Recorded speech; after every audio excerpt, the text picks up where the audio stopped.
Namaskar, good afternoon, everyone. I welcome one and all to the inauguration session of online certificate program on Advanced Research Methodology 2021, organized by ASBM University from 14th June to 30th June. My name is Dr. Baroda Mahapatra, coordinator of this certificate program. On this occasion, we are fortunate to have with us our chief guest, Professor Sailendra Singh, Director IIM Ranchi, and our guest of honor, Professor M.L. Singla, Faculty of Management Studies, University of Delhi. Also, we are fortunate to have with us our president and founder of ASBM University, Professor Biswajeet Pattanayak, and our vice chancellor, Professor Kalyan Sankar Ray. Professor Kalyan Sankar Ray was from banking sector and worked as in different officer positions in nationalized banks. He is with us since inception of our institute. I would like to request Professor Kalyan Sankar Ray, Vice Chancellor of ASBM University, to give welcome address on this occasion. Please, sir. Thank you, Dr. Mahapatra. Mr. President, esteemed chief guest and guest of honor, and our this certificate program, the first teacher, first speaker, Dr. B.B. Misra, and the participants. Asian School of Business Management was established way back in 2006 as a standalone institute. And we are offering management programs affiliated to AICTE. Within 13 years, in 2009, this standalone institute became a university, a private unitary university established by the state government. I'm telling this to show that the follow certain stringent norms of quality, which have brought us so far till now. The university was established exactly on 26 September 2019. Unfortunately, within less than 6 months, the first wave of COVID came and there was a lockdown. Ultimately, maybe in the month of February 2021, we opened physically, but within less than 2 months, again, we had to go for lockdown. This is the situation, and the entire world is suffering. We are no exception. But why I'm saying this is that for a new university, it became a very difficult thing when suddenly you are hit by lockdown, shutdown, and all those things. However, the university has not forgotten its basic responsibility to the society, that is advancement and dissemination of knowledge. That is why, even though we are not physically operating, last year we had conducted a large number of webinars. Same thing this year. We had conducted last year 4 certificate programs online. This year again we have planned 5 certificate programs online, and today we are going to inaugurate this advanced research methodology program. It will be followed by HR analytics for organizational effectiveness on 3rd July. Same 3rd July, same day, we have also another program, personal finance and investment planning. The next is supply chain design on 15th July. And then we have applied statistics for using SPSS, that will be on 26th July. So this is how we are trying to give back something to the society for which this university has been established. And today, for this advanced research methodology program, we have 2 researchers with us. Our chief guest is Dr. Sailendra Singh, Director, IIM Ranchi. He has 30 years of post-PhD experience in teaching, research, and academic administration. Our guest of honor today is Professor Manohar Singla, former Dean and Professor of FMS Delhi, the famous FMS Delhi. Professor Singla, we are fortunate that he has been associated with us since long. And in fact, today, also he is on the board of editors of our journal, ASBM Journal of Management. I, on behalf of the university, very heartily welcome Professor Singh and Professor Singla. I also welcome Dr. B.B. Misra, Professor of University, who will be the first teacher today. And I welcome the participants who are there, not only from our country, we have also participants from Bangladesh. Our 2 guests, Professor Singh and Professor Singla, are eminent researchers. They have a large number of research publications to their credit, and I'm sure the participants will stand to gain a lot today. There will be a lot of value addition after you listen to Dr. Singh and Dr. Singla. So I would not like to stand between our guests today. I welcome all of you again, specifically Professor Singh and Professor Singla, and thank you very much. Thank you very much, sir. Now I'll take this opportunity to introduce our guest of honor, Professor Dr. Manohar Lal Singla. Professor Manohar Singla is Senior Faculty of Management Studies in University of Delhi, an expert academician of Information Technology Management. Dr. Singla is awarded with MBA, MPhil, and PhD to his credit from University of Delhi.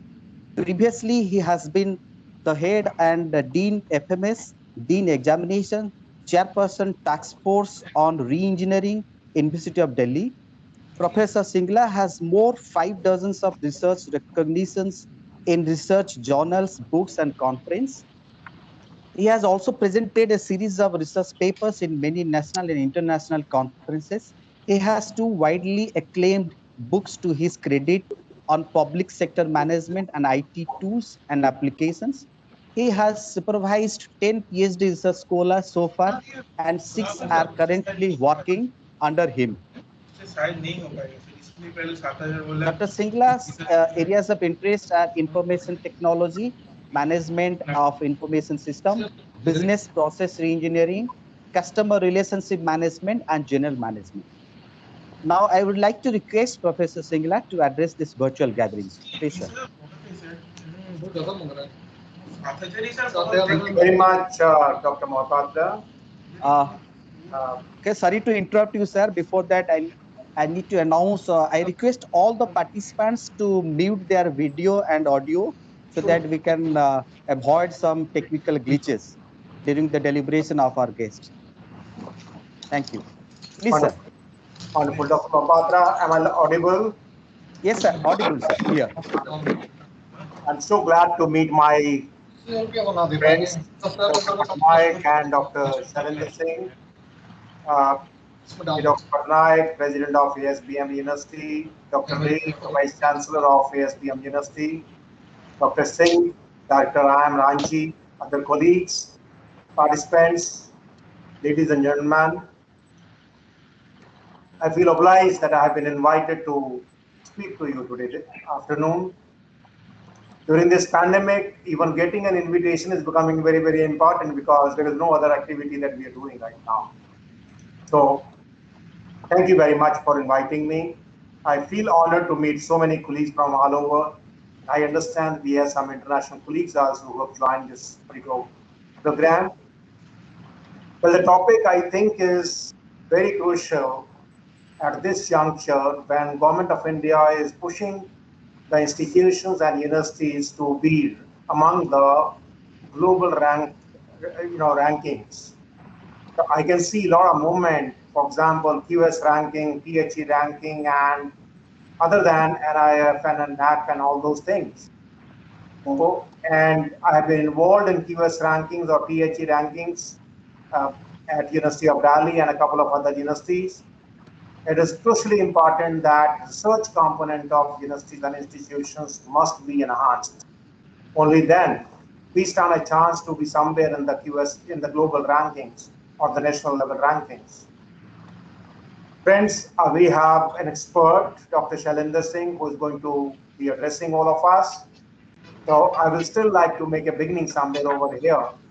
Research, according to me, is, as the word suggests, is searching all over again. Research, searching all over again. So searching what is the question? Searching for some issues, some facts, some theories, some happenings, some doctrines and postulates of the subject concerned. So research could take any direction. At this juncture, it is important for us to understand that research does not have a predetermined direction as such. And of course, many more directions it can take.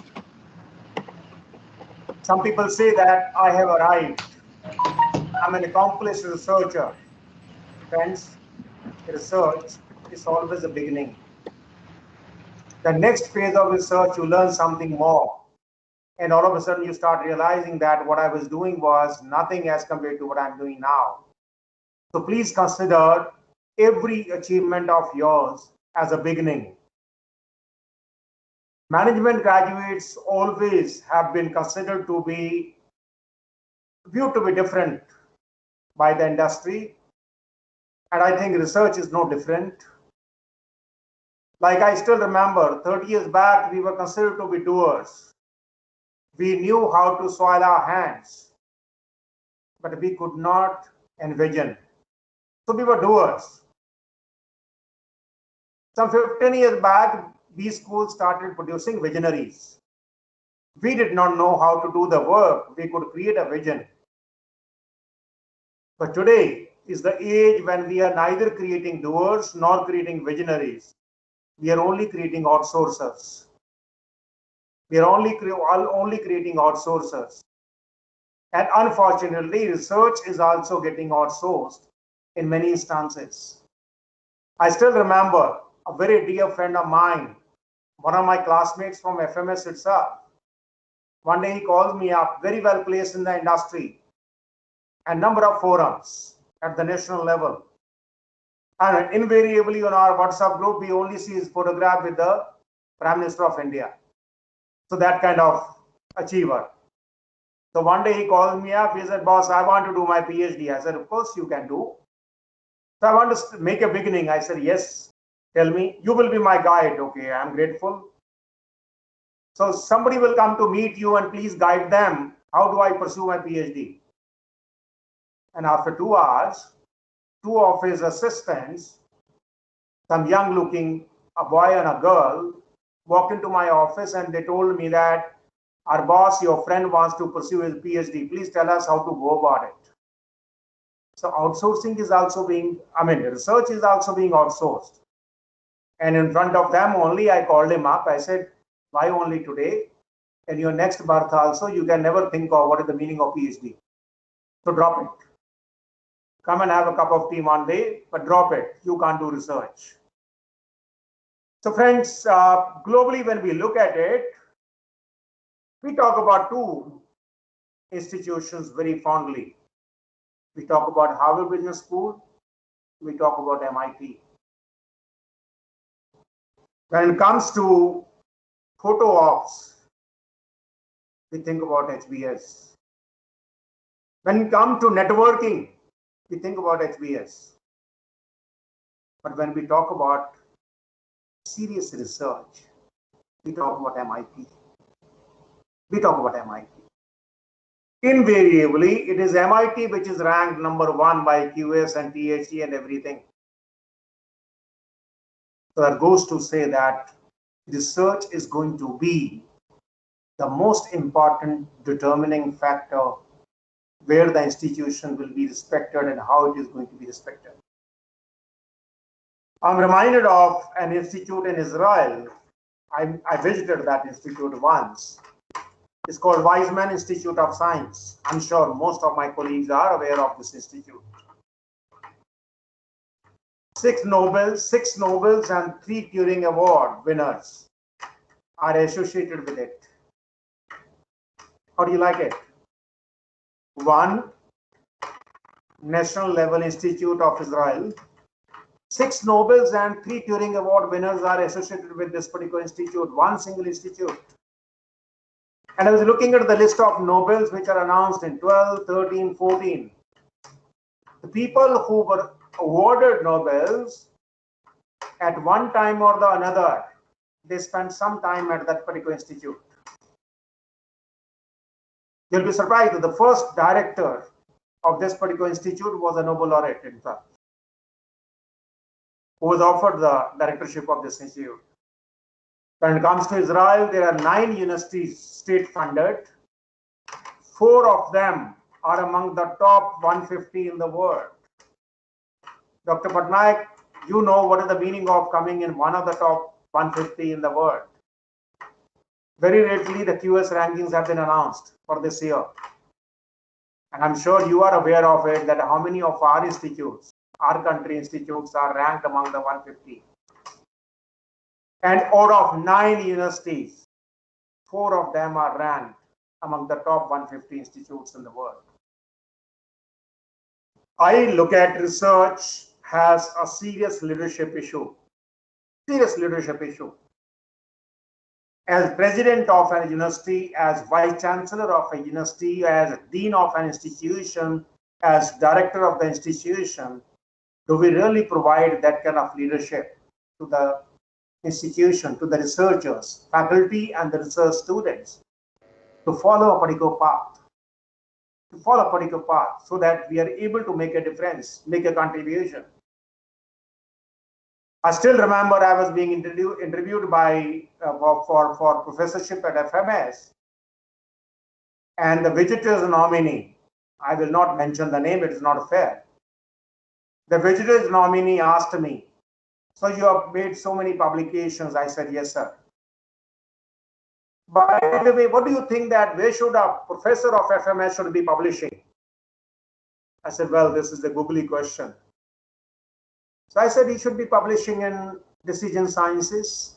He should be publishing in MIT Sloan Review. He said, "Why you have not published?" I said, "Well, I didn't have a role model in the country." You understand? Role models are important in research. And once in a while, we need to ask a question from ourselves. Are we making a difference?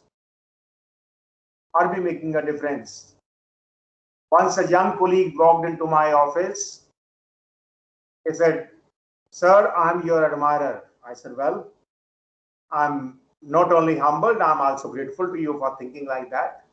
So I would like to keep on coming to meet you for getting some guidance." I said, "You will meet me after 2 years when you have 5 research papers, a book published, and your PhD in your pocket.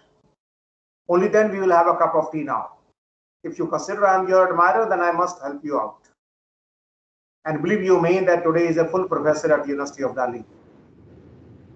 And he is almost 22, 23 years younger than me. So we need to guide.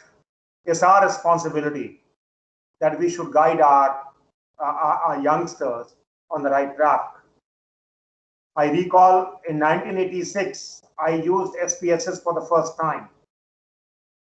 And I used it for analyzing the data of 2,800 questionnaires which we collected over a period of 15 days from the railway stations in Delhi. But today, SPSS traveled a lot. And believe you me, it was about 7 years back when one of my students, evening program students, called me up. He said, "I'm stuck. I have to submit my dissertation tomorrow and I don't know how to use SPSS." So I had to guide him to use SPSS on phone itself. Friends, all students, all research scholars must master basics to advanced versions of SPSS kind of software systems. Though I consider SPSS has also done a lot of damage to the researchers. SEM is a great example of that. Structured equation modeling is a great example of that. Most of the young researchers have started thinking that I do SEM and my job is done. But that doesn't give us really. My take is that we need to be different. A treatment of an idea differently, looking at the conceptual framework itself differently. Do we use a different approach to come to our results? Do we have different interpretation itself? And it's always our responsibility. It's on us. I still remember one of my students who is right now a full professor in Chicago Bull School. He walks in and he was a student about in 2002, I guess. He walks in and I said, "What is the motivation for you to be in research?" He said, "I have preferred to be in research rather than teaching over there." I said, "What is the motivation?" He said, "First time I saw my name in print was a day of victory for me." So for all my research scholars, I would like to say that, and research faculty, I would like to say that seeing your name in print, and which is going to be there for the rest of your life, is critically important. Is critically important. Well, keep your target slightly higher. I think every new article, we must focus ourselves on the next level of journal. On the next level of journal, we have a lot of ratings today. We have Scorpus, we have ABCD and ACBD and whatnot. So all those rankings, where we have to keep in mind. For an academician, I have learned only 3 words: read, write, and speak. That's the only mantra that I could share with my younger colleagues. And by now, I have realized that a researcher must have an opinion of his own, of our own, must also know how to name drop, because when we read a lot, we know how to name drop, must be good enough to engage in a conversation, must have a purpose. Why am I doing research? And what am I doing? If possible, a role model. Well, friends, we will come across many kind of researchers. Sometimes we do come across researchers who are simply fooling themselves as well as the world. I came across a gentleman who used to write in his CV, published 10 papers. After about 2 years, he started writing 20 papers. After about 4 years, he started writing more than 40 papers. I have not seen any one of them. Nobody questions. People say widely published. Is it really a factual statement? People say that I believe in quality. Yes, we must believe in quality. But nobody is going to be Einstein at the time of birth itself. So quality comes only when people come and tell us that, look, this is not up to the mark. So peer review is a must. Some people say, I don't believe in trash or jello journalism. Well, there should be something at least. You will also come across statements, nobody has done such a work. Ask yourself, is there a statement which we can really sustain? Some people will come back and say that, oh, such and such person is publishing. Well, friends, we can't stop anybody else. We must do it ourselves. We should not keep on looking at why the other person is doing. Things are going to change. Research is going to get redefined by the concept of big data itself, a larger understanding of data. Statistical validation is going to be critically important. Situations like pandemic will have an impact. For example, I'm sure many of our colleagues are aware of it. UGC has already extended the duration of PhD by 6 months by default for everyone. In fact, I won't be surprised if the next 6 months also comes in anytime. Because during pandemic, people are not able to go out for field work. They are not able to connect with their supervisors. There is no connect with the sources of data. And research itself is transitioning. I still remember when we did our PhD, justifying the size of sample was very, very important. Today, I have not, in many researches, I'm not seeing that sample size is being justified statistically.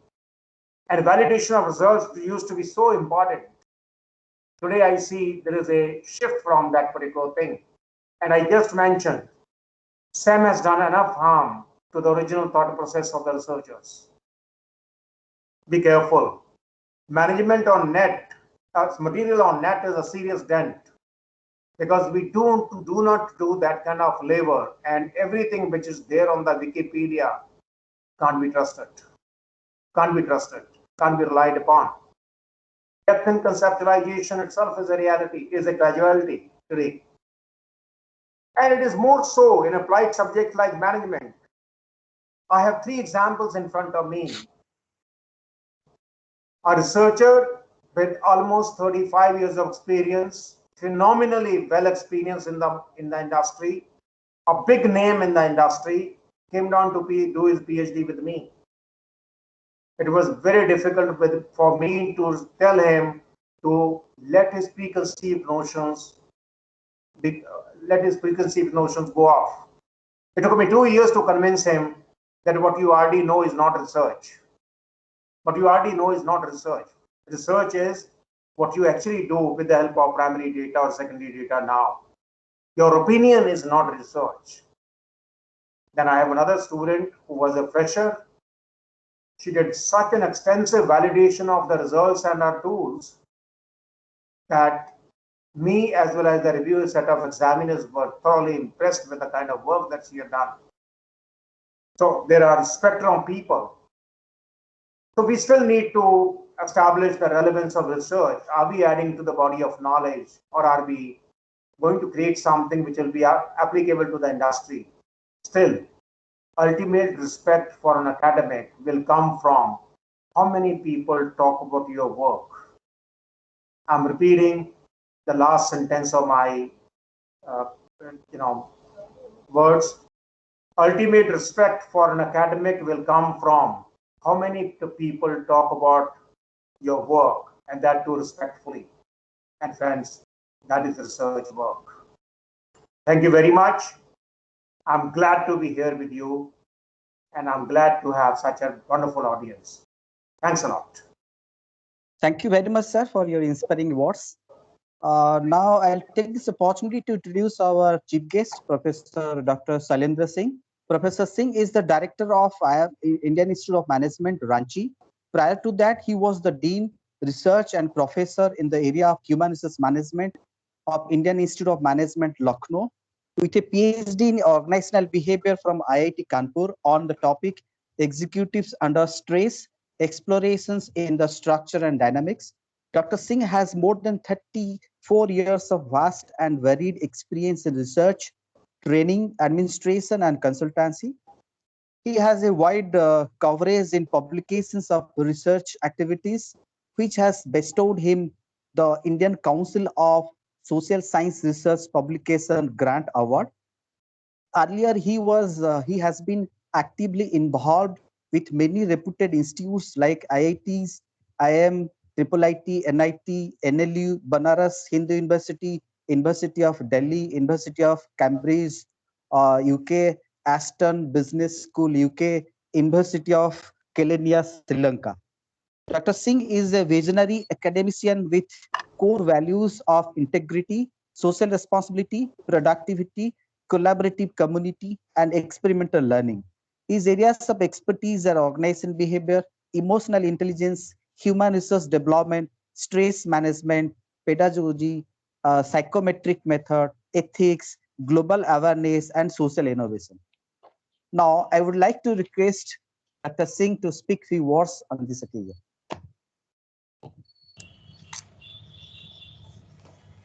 Thank you, Professor Mahapatra. Am I audible? Yes, sir. You are audible, sir. So, let me thank Professor Biswajeet Pattanayak, the president of ASBM University. He has been a great friend, and we have been talking to each other about the activities of our institute since long. And this is the first time I'm officially appearing on his stage. Professor Singla, again, is a great friend of mine. We have interacted several times, and I had the occasion of being examiner of few theses where he was serving as a dean and the co-examiner. So we met in his chamber. I also thank other dignitaries like Kalyan Sankar Ji, Vice Chancellor, Falgu Niranjan, Bagda Mahapatra, Manmat Samantri, and a host of other guests and speakers who are going to speak. Let me just say that as Professor Singla has said, we are in the world of competitive academic now, and all of us are aspiring to get place into NIRF ranking, QS ranking, FT ranking, and whatnot. The key point is that we should do good work. These things will follow.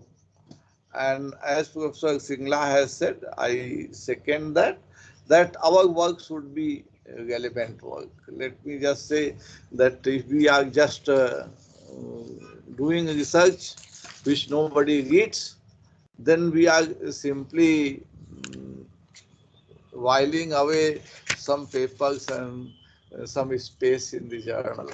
Let me just say that our country, as we spend the amount of money, if we compare the output, it is commendable. But we have to go long way. I will later give you the statistics also. It is being said that research is the best insurance for future progress. If we are doing research, meaningful research, then we are going to get ahead in future. Let me give you the classification that who are all involved in research in India. Educational institutions are doing research, specialized research institutions are doing research, private companies are doing research, and then non-profit organizations, NGOs are also involved in research. And if we talk about statistics in Indian research, we have spent in 2007 and 8 39,438 crores. Today, I mean, last 2 years, I will say 17, 18, I have the latest statistics, where it is 113,825 crores. So it has become triple in these 10 years. But if we compare the GDP, our expenditure is quite disappointing, only 0.7% of the GDP. If we compare the BRIC countries, Brazil spends 1.3% of GDP, and Russia spends 1.1 GDP, China spends 2% of GDP, South Africa spends 0.8% of GDP, and we are at the last rank with 0.7 of GDP. In terms of absolute numbers, if we take PPP in purchasing power parity dollar value, then Brazil is spending 40,518 million dollars.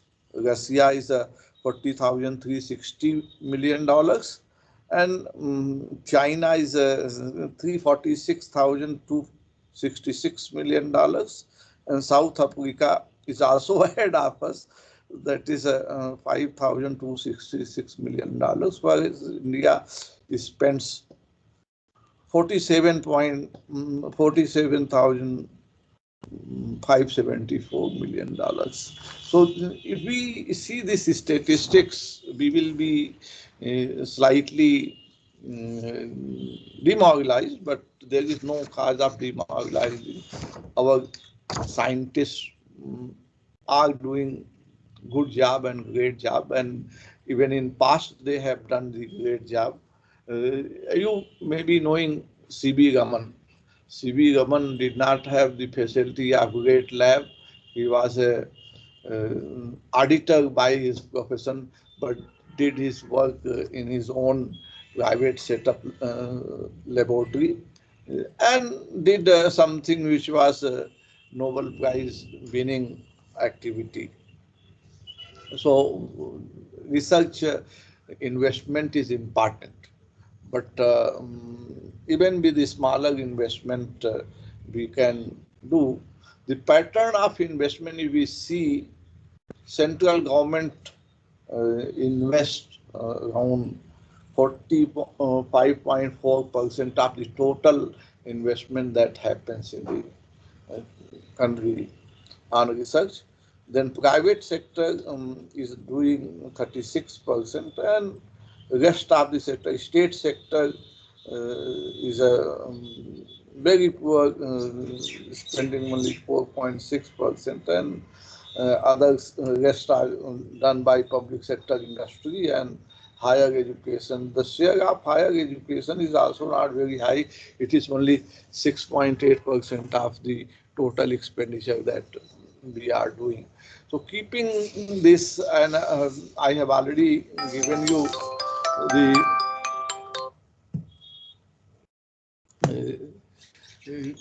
expenditure pattern of big countries, and if we see the entire scenario of world investment pattern, then countries like Israel and Korea comes at the top, whereas India is only slightly better than Pakistan and Philippines, Sri Lanka, etc. So if we see entire situation, how research productivity is happening despite we are having so low investment, then we may pat our back because despite such a dismal investment, India is now fifth rank in global R&D activity. And if we see the number of research papers that have been produced, the figures have gone up tremendously. In what Professor has said about various rated and refereed journals, so Scopus-based journal, ABDC journal, ABS journal, and others, we are doing very well.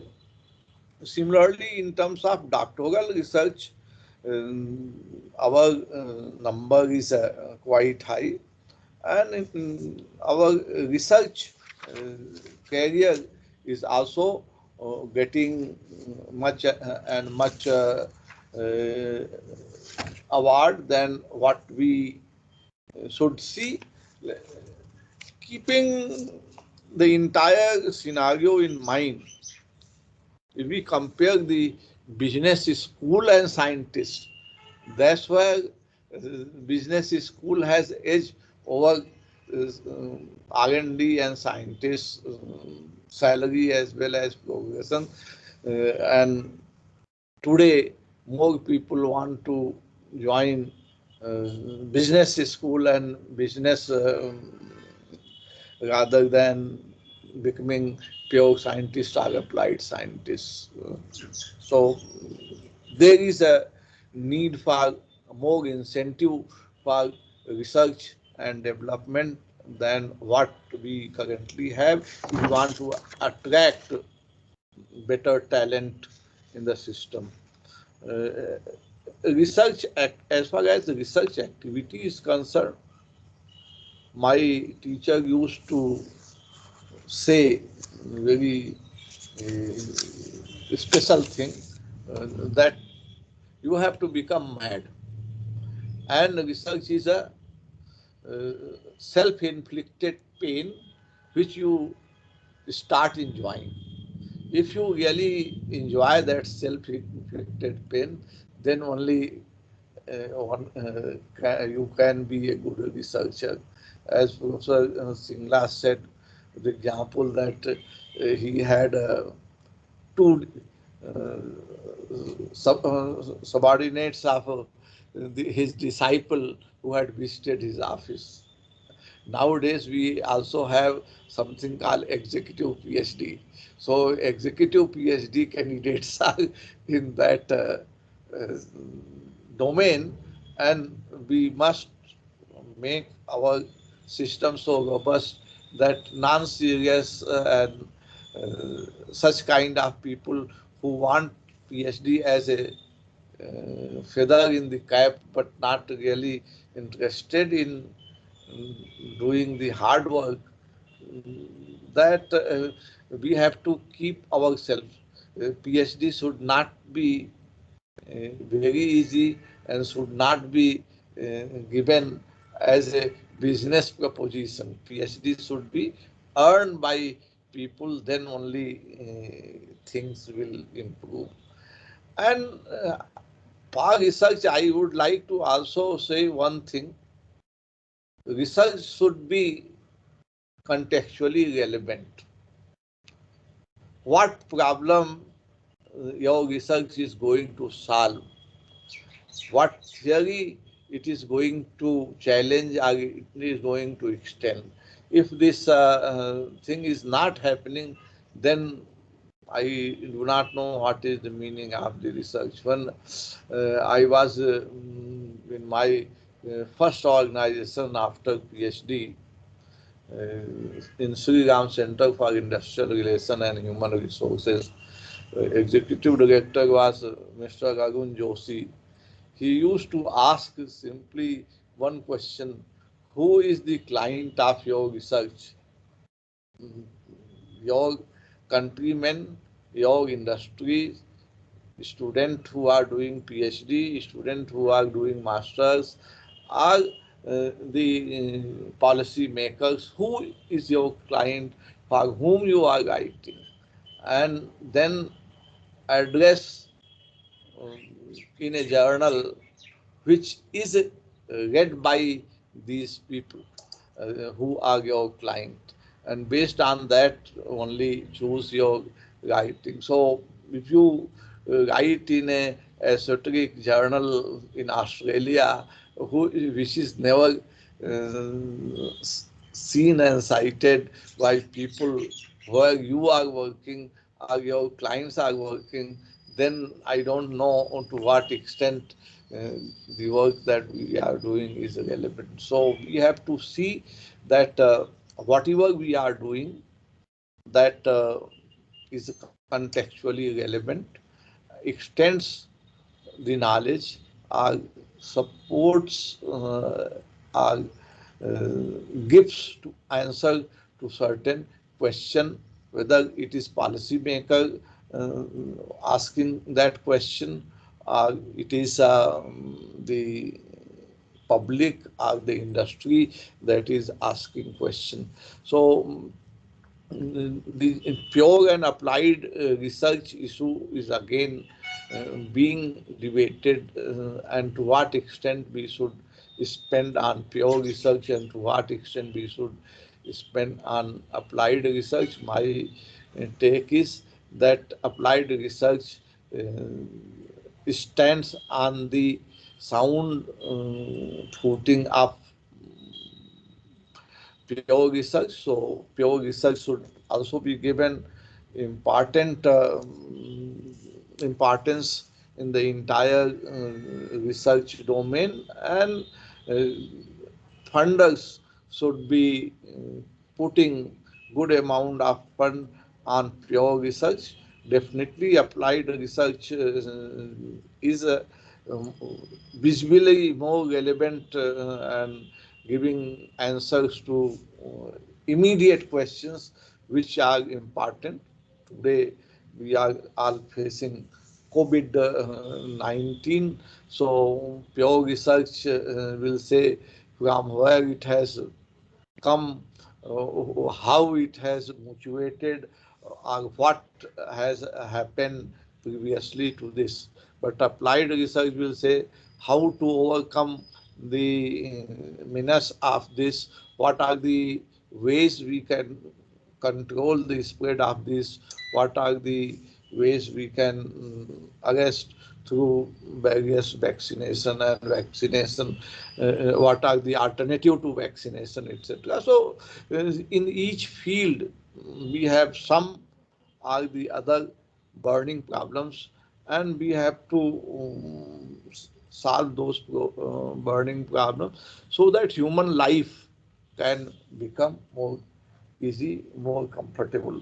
ICSSR is a institution which we often look forward to for funding in social science research, and they have very clearly now gave that whatever research you want to do, that should be socially relevant, and they have identified certain areas that if your research is falling in these domains, then the funding will be easier, and if they are not falling in these domains, then it will be difficult. Similarly, DST is giving funding in the areas which management and technology is supporting the issues. So even there, the major areas, priority areas have been defined. Why these priority areas defined? Because the funders want answer to certain questions which are falling in those domains which are in priority. Similarly, ICMR, which is another uh, funding agency, is also defining certain priority areas. So if we are doing research which is in line with the priority areas, definitely we will attract fund, and we will also solve the problem which will help human life becoming better and better.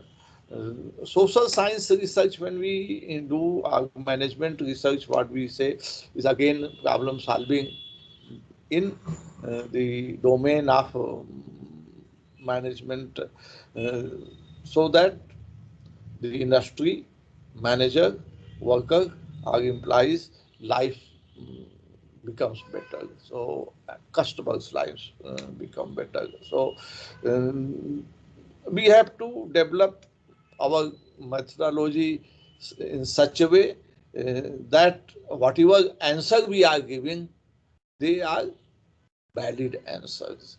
And that's where Professor Biswajeet Patnayak's uh, advanced methodology research program is going to help all the participants who are going to take up the research in future.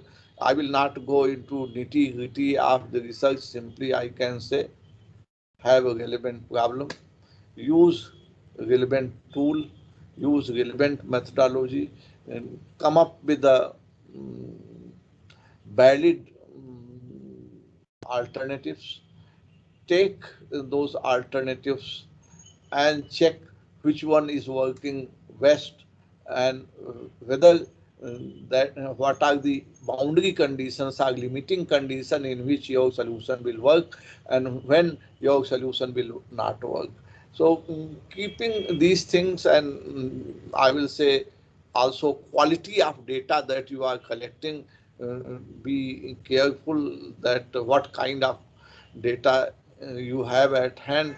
Based on that, your conclusion will be right or wrong. So try to get best quality data, valid data, so that your conclusions are right. I again thank Professor Patnaik and the university for inviting me to share my views and thoughts on research and research happening in the country, and hope this program is going to help the budding researchers to do their research in best way, and all the best for the 2 weeks program that is going to happen. Thank you. Thank you. Thank you very much, sir, for your For valuable your valuable suggestion. suggestion. Now it is Now it is typical part for me to introduce our head of our family, Professor Dr. Biswajeet Pattanayak, President and Founder of ASBM University. We must congratulate sir, as very recently he is appointed as new chairperson of USA's prestigious Accreditation Council for Business Schools and Programs, ASP, South Asia Council Region 10, which includes South Asia and Southeast Asian countries. Congratulations, sir, for the achievement and the responsibility. Now I would like to request sir to share his views on this occasion.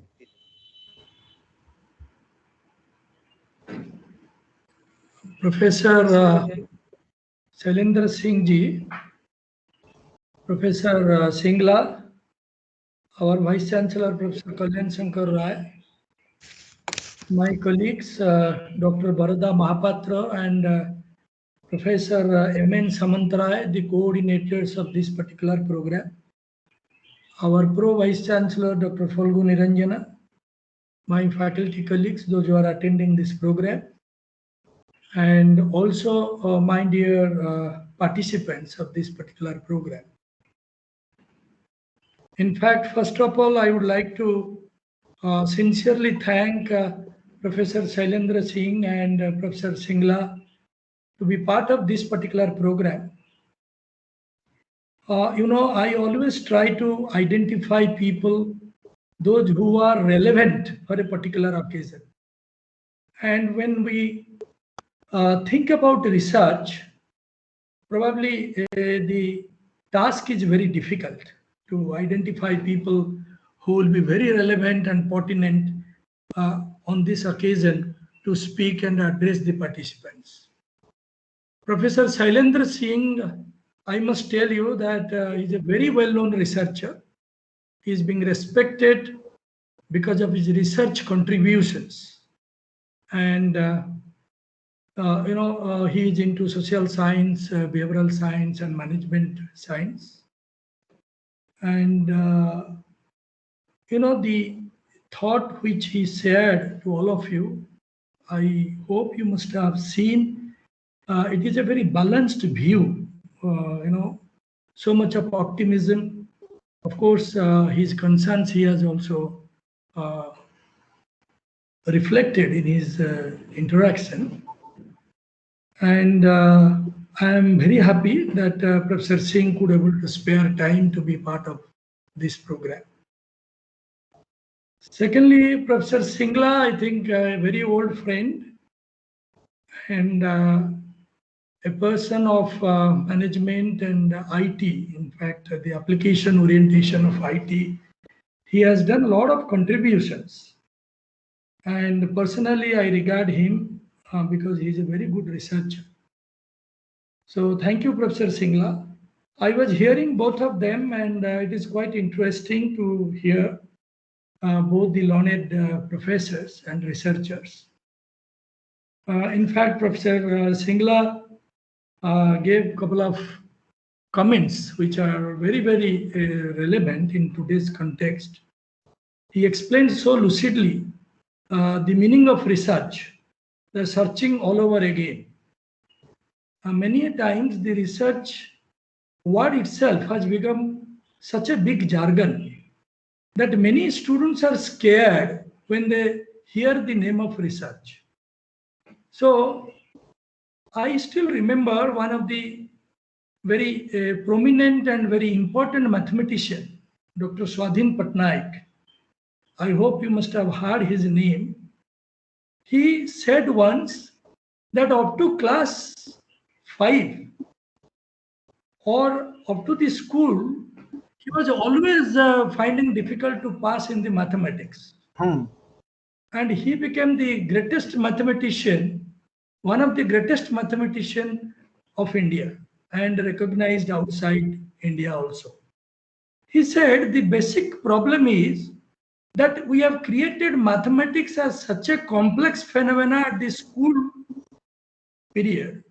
The students becomes very scared, they create a very negative vibe, and as a result, very few students, they love mathematics. Similarly, I can tell you that the situation in research is also like that. The jargon which has been created, that you have to have a very big model, big data, and you have to have very strong statistical package to interpret, and unless you have different kind of statistics, then your research is not relevant. Friends, I would like to tell all of you that research not necessarily always needs a very high funda model. Even small things in life triggers some of the research questions. And from there we can take it forward and start solving small problems, which will lead to, a kind of a research orientation, a mindset to solve bigger problems. As Professor Shailendra Singh also said very lucidly, I must appreciate, very, very simple way he said, good work and relevant work. Probably in the rat race, many of us, we always forget that what is the definition of a good work and what is relevant work. Many times we keep on claiming that we have done this, we have done that, but probably he's right that we need to understand and try to identify that whatever we are doing professionally, is it relevant? Whatever research or whatever the the teaching or any kind of activity I am undertaking, is it relevant? It's a very, very fundamental research question, probably I can say. So I must appreciate that very nicely he explained. Now coming to the view which I wanted to give, I have 2-3 things. In every profession there are some aberrations. There are some ethical, unethical issues. I appreciate Professor Singla and Professor Singh's comments also. As a concern, as a researcher, I have also seen that of late, in many universities, as a teachers, we are not becoming ethical. Now, for example, because of the promotion schemes, most of the research supervisor in conventional university, I find that the supervisor is pressurizing the scholar to make the supervisor as first author, which is highly unethical, and getting it published, reflecting in his CCR or appraisal, whatever you call it, and getting promotions. So this is a highly unethical practice. Why I say on this platform, I think all the researcher and all of us, those who are into this education, we must discourage this practice. And we must tell the scholars that if you have done some activity, some research, the undertaken by you, then your supervisor can be at best as a second author if he has contributed or if he has added any value. So please try to be ethical. I know it's very difficult when you work under somebody for a PhD program. Very difficult to say no to him. But somewhere we have to stop this, this unethical practice. Second thing is, which is bothering me since last 1 decade, the paid publications. In last 32 years, with God's grace, when I was in IIM Lucknow or IIM Indore, or subsequently I was in Indian Institute of Bank Management, now in ASBM, I had opportunity to screen lot of biodata, the CV, for selection of faculty. And I find that the N number of publications, and the publications, if you start digging further, you will find 90% of the publications are paid. Unfortunate, I do not know, there are research journals which are listed in UGC care. It is also being, the EBSCO kind of a listed. It is also in all the listing it has been done. but it is confined to Daryaganj in a small room wherein the research paper is getting published if you pay the money. And this has become a disease. Most of the scholars, because the UGC has made a policy, you have to have minimum 2 publications before submission of the thesis. So they keep on searching this kind of opportunity to get it published. And many times I find some of the research supervisors are also helping them to do it. That's very unfortunate. So friends, if you want to get it published, first of all, I would repeat again, Professor Shailendra Singh, that you must ask that whatever you want to do, is it good work? Is it relevant? And then try to get it published. Now, this is a disease, I don't know where to stop. And there are certain criteria. I am the advisor to Union Public Service Commission. So our Odisha Public Service Commission, they used to ask me that now how do we recruit the faculty members for government universities? And how do we know which are the journals which are real journals in the sense that it is being done properly, and which are the paid journals? I said it is a Herculean task, because the rule says that you have to go to the UGC care. Many journals you find that listed in UGC care, but there are many journals which are excellent are not listed in the UGC care. So there might be a kind of a group which is working all along to make money out of this process. So my request and submission to the researcher friends, those who are attending this program, please do not get into this trap. And I always say that if you are getting one international publication, once in 2 years, it's a great contribution, I must tell you. Because in our time, normally it used to take 1.5 years, 2 years time to get it reviewed for a top class international journal. That is my experience. But nowadays, maybe because of the technology, it must have been reduced to 1 year. But less than 1 year, I have never seen for a prestigious journal, because you have to work hard. So friends, instead of running for numbers, you should run for quality publications, for which your discipline will remember you. People will refer you. People will recognize you even if you don't have a position. When you are retired, people will search for you for your work, for your contribution. Another issue which is of course bothering me, that how do we create a research culture in the organization? Now, research culture, it has to percolate down from top to bottom.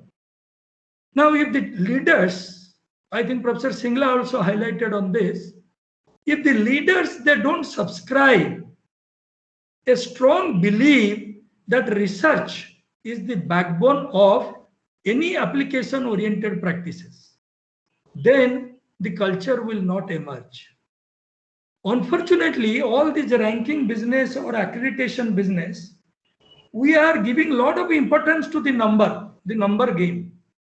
Whether it is QS ranking or Times ranking, the number game and manipulation of data, which is very, very strong in Indian setup. I am not referring to the national institution wherein they cannot manipulate because they have to make it transparent. But largely private university, private organizations, they do a lot of data manipulation to get the ranks, etc., which is very bad. I don't know how do we curb those things, but this is also happening. Now, to create a research culture, probably the leaders of the institutions should also recognize the contribution of research. I remember when I was in IIM Lucknow, 1 or 2 of our colleagues, they were not very proficient in teaching. Means they don't enjoy the PG teaching or MDP teaching or training programs.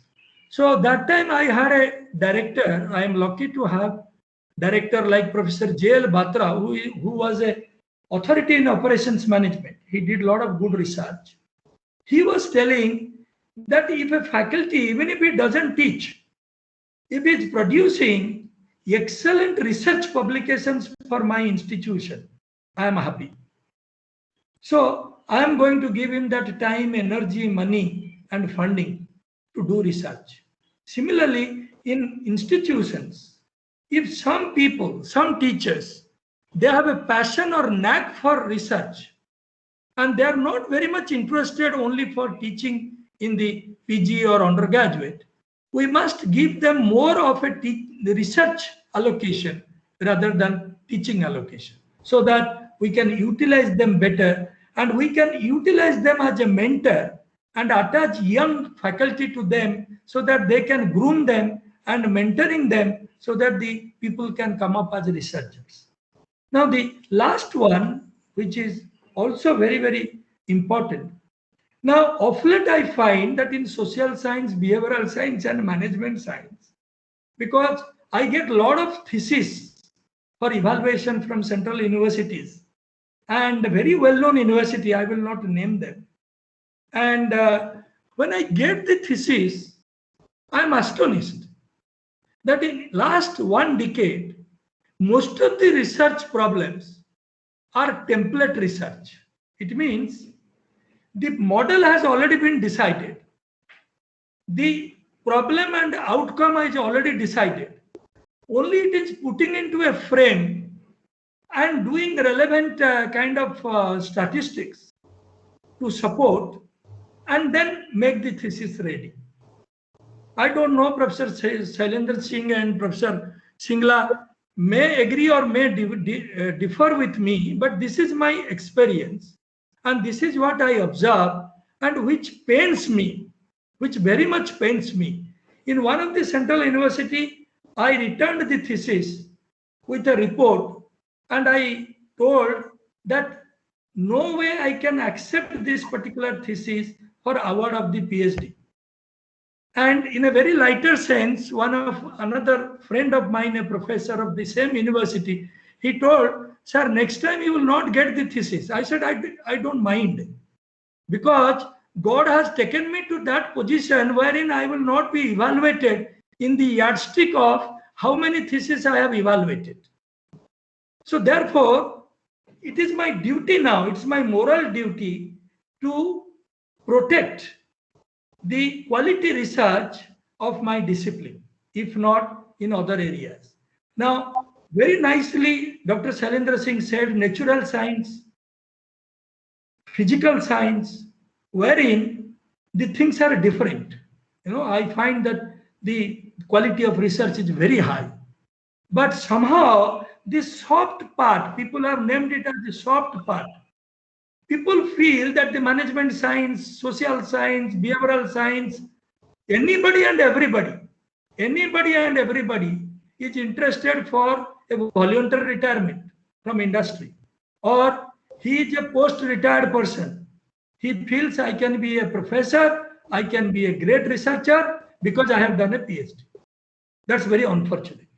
Now, the issue is, invariably we observe, once the PhD is awarded, I find 90% of the scholars, they stop doing research because they are complacent.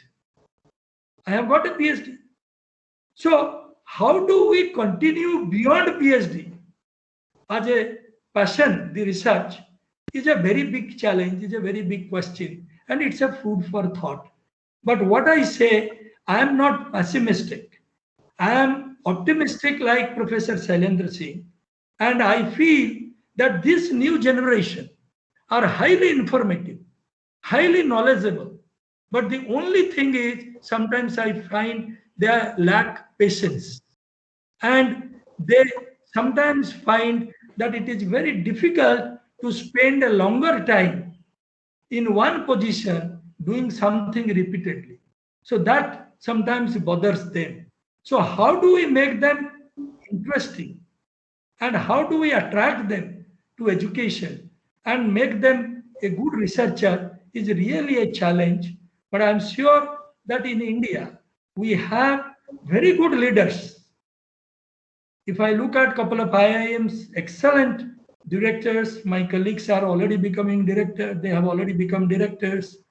And I find also the universities like Delhi University or JNU, non-compromising attitude.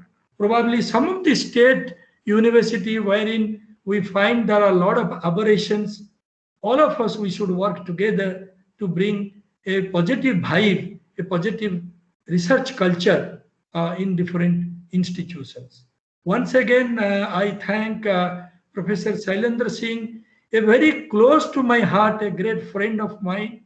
And I also thank Professor Singla, who is always associated with us. And I thank Professor Baroda, Professor Samantrai, taking initiative, conducting this kind of a research program every year. ASBM is doing this since last 15 years. And earlier we used to do physical mode. Now we are doing it on digital mode because of the pandemic. But I think having 100 participants throughout the globe is not a matter of joke. I think I appreciate their efforts, and it is at least a silver line that so many people are interested to listen, to deliberate, to continue in this program on research. So thank you very much. I thank all the organizers or the faculty colleagues and all the participants, those who have reposed their faith on ASBM University. Thank you very much. Thank you very much, sir, for your valuable suggestion. Now coming to the last moment of the inauguration session. Now I request Professor Samantrai to give vote of thanks on this occasion. Thank you, Dr. Mahapatra. Am I audible? Yes, sir, audible. Okay, sir. Good afternoon, ladies and gentlemen. It is a great honor and privilege for me to be called up to propose a vote of thanks on the occasion of inauguration of the online certificate program on advanced research methodology from 14 June to 30th June 2021. We are deeply grateful to our distinguished chief guest, Professor Shailendra Singh, Director, IIM Ranchi, for his enlightening address. His presence today in this function has immensely enhanced its importance. Thank you, sir. I convey my heartfelt thanks to our guest of honor, Dr. M.L. Singla, former Dean and Professor, FMS Delhi University, Delhi, for his inspirational words of wisdom.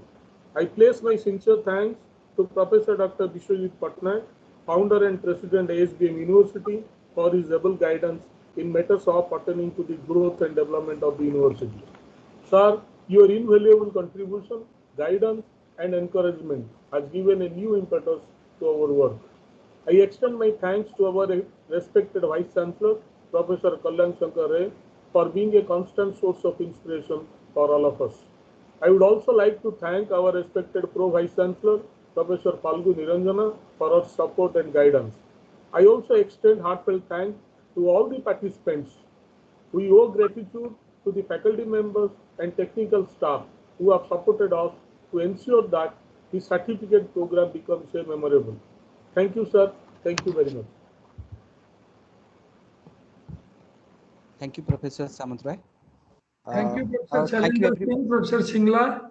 Thank you. Thank you all. Thank you. Thank you. Namaskar.